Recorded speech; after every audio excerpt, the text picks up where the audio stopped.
ইংরেজি পড়ার সময় তোমরা নিশ্চয়ই এই জিনিসটা খেয়াল করেছো যে সি মানেও দেখা হচ্ছে, লুক মানেও দেখা, ওয়াচ মানেও দেখা, ভিউ মানেও দেখা, অবজার্ভ মানেও দেখা, গ্লান্স, গ্লিমস, স্টেয়ার, গেজ, পিপ, এগুলো দেখারই আলাদা আলাদা রকমের নাম, তাই তো?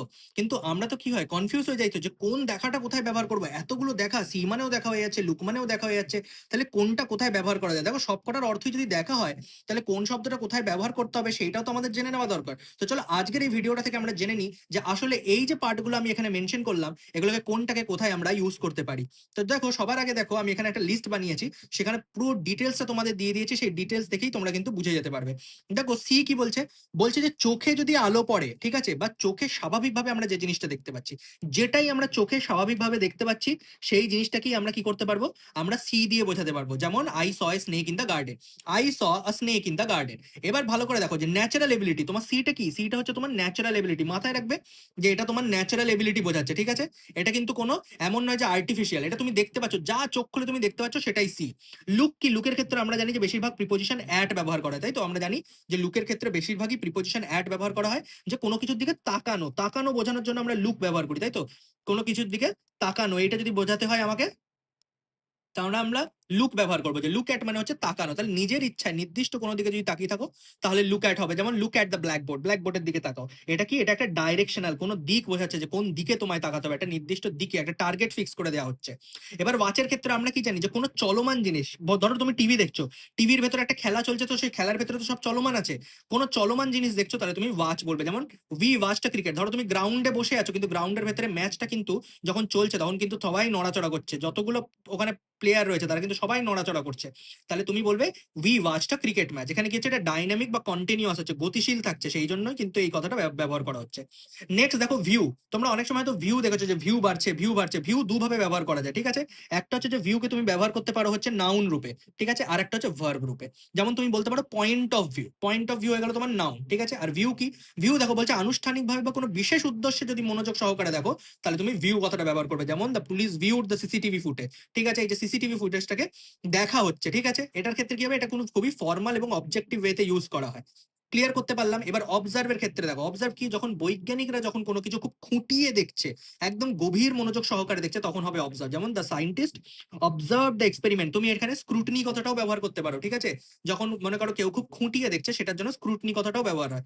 এটা কি করছে বলছে, কোনো অ্যানালিটিক্যাল বা সায়েন্টিফিক জিনিসের ক্ষেত্রে ব্যবহার করি।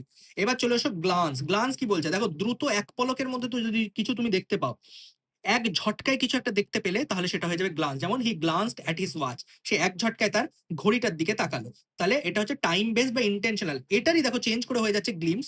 সে কি বলছে, যে কোনো গতিশীল জিনিস হঠাৎ করে তোমার চোখে পড়লো, একটা হচ্ছে তুমি হঠাৎ করে কোনো জিনিস এক ঝটকায় দেখলে, আর একটা জিনিস হুট করে তোমার চোখে পড়লো, তাহলে সেটা হয়ে যাবে গ্লিমস। যে তুমি হুট করে এক ঝলক শাহরুখ খানকে দেখতে পেলে, এক ঝলক তুমি দেবকে দেখতে পেলে, তাহলে এক ঝলক বিরাট কোহলিকে দেখলে, ক্রিশ্চিয়ানো রোনাল্ডোকে দেখলে, তাহলে I caught a glimpse of the celebrity, আমি ওই সেলিব্রিটিটাকে এক ঝলক দেখতে পেলাম, বুঝতে পারলাম। বা তুমি অরিজিৎ সিংকে দেখলে, এটা সাধারণত কি হচ্ছে, আনইনটেনশনাল বা ইনস্ট্যান্ট হয়, ঠিক আছে। এখানে কিন্তু আমরা ইচ্ছে করে করছি না। গ্লিমসে কি হচ্ছে দেখো, কিন্তু গ্লিমস কিন্তু অনিচ্ছাকৃত ঘটে যায়, ঠিক আছে।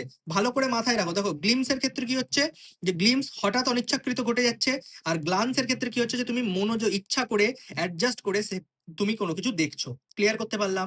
এবার স্টেয়ার এটে চলে আসো, দেখো পলক না ফেলে এক দৃষ্টে কারোর দিকে তাকিয়ে থাকাটা হচ্ছে স্টেয়ার। তাহলে এবার এটা অনেক সময় ভালোভাবেও হয়, অনেক সময় খারাপভাবে হয়, কখনো অ্যাংগ্রিলি হয়, এইভাবে আমরা বলে থাকি।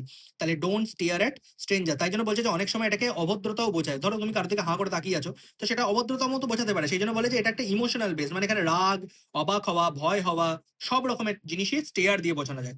আর গেজ কি, গেজ হচ্ছে ধরো তুমি মুগ্ধভাবে কোনো জিনিসের দিকে কোনো ভালোবাসা নিয়ে তুমি তাকিয়ে রয়েছো, গভীর ভাবনা নিয়ে তাকিয়ে রয়েছো, তাহলে she গেজড at the stars.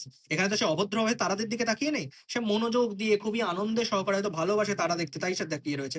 Peaceful এবং ইমোশনাল হবে। আর পিপ কি, পিপ হচ্ছে উঁকি ঝুঁকি মারা, ধরো ছোট্ট কোনো ফাঁক ফোকর রয়েছে, সেখান দিয়ে তুমি উঁকি ঝুঁকি মারছো, তাহলে সেক্ষেত্রে তুমি পিপ ব্যবহার করবে। তাহলে কি হবে, হি পিপ থ্রু দ্য কার্টেন, মানে পর্দার পাশ দিয়ে সে উঁকি ঝুঁকি করলে, এটা খুবই সিক্রেট ভাবে করা হয়। বুঝাতে পারলাম। তাহলে তোমরা আমার এই ভিডিওটা থেকে জানতে পারলে যে তাকানোরও কত রকম, দেখারও কত রকমের ইংলিশ হয়।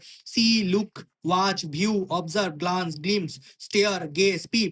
এছাড়া আরো একটা হয়, যেটা হচ্ছে লিয়ার বলা হয়, সেটাকে লিয়ার বলা হয়। লিয়ার মানে হচ্ছে কাউকে খুবই একটু সেক্সুয়াল ওয়েতে যদি তুমি দেখো, তাহলে তাকে দেখাটাকে বলা হয় লিয়ার, ঠিক আছে, মাথায় রাখতে পারবে। তো এরকম আরো অনেক রকম ওয়ার্ড থাকে, স্ক্রুটিনি থাকে, যেগুলো আমি এখানে অ্যাডও করিনি, কিন্তু আমাদের কাজ চালাবার মতন যে কটা, সে কটা সব কটাই এই পিডিএফটাতে দেওয়া রয়েছে। দেখো আমার নতুন অনলাইন ক্লাসে আবার ভর্তি নেওয়া হচ্ছে। একটা 29th মে-তে স্টার্ট হয়ে গেছে, আর একটা 9th জুন থেকে স্টার্ট হবে। তোমরা যারা একটু হলেও ইংলিশ বলতে জানো তারা 9th জুনের এই ক্লাসটায় জয়েন করতে পারো। এটা একটা মিড লেভেল ব্যাচ। মঙ্গল শুক্র রাত্রি 10:30 থেকে ক্লাস হচ্ছে। রাত্রি 10:30 থেকে ক্লাস। 599 ফর 2 মান্থস, ঠিক আছে? 599 ফর 2 মান্থস, এটা মাথায় রাখবে। নাম্বার আমার দেওয়া আছে এইখানে, এই কন্ট্যাক্টে তোমাদেরকে হোয়াটসঅ্যাপে একটা মেসেজ করে দিতে হবে। এই যে এখানে নাম্বারটা দেখো তুমি, দিয়ে রেখেছি আমি। এই যে এইটা, এই নাম্বারটাতে তোমরা একটা ঝটপট করে আমাকে হোয়াটসঅ্যাপে একটা হাই পাঠিয়ে দাও। তারপরে তোমাদের সাথে কিভাবে টাকা পে করে তোমরা সিট বুক করবে সেটা বলে দেওয়া হবে। সেটা করলেই তোমরা ক্লাস স্টার্ট করে দিতে পারবে। আর এই পিডিএফটা যদি কারোর দরকার লাগে তাহলে সেটা তোমরা আমাকে অবশ্যই মেসেজ করে জানাবে। কারণ নর্মালি কিন্তু কমেন্টে বা কোথাও পিডিএফ দেওয়া যায় না। তো মেসেজ করে জানাবে, আমি অবশ্যই ব্যবস্থা করে তোমাদেরকে এই পিডিএফটা দিয়ে দেবো। এই পিডিএফটা তোমাদের কাজে লেগে যাবে। আমার এই ভিডিওগুলো যদি ভালো লাগে অবশ্যই আমার চ্যানেলটাকে সাবস্ক্রাইব করে দিও একটু। আমার আইডি গুলোকেও ফলো করো।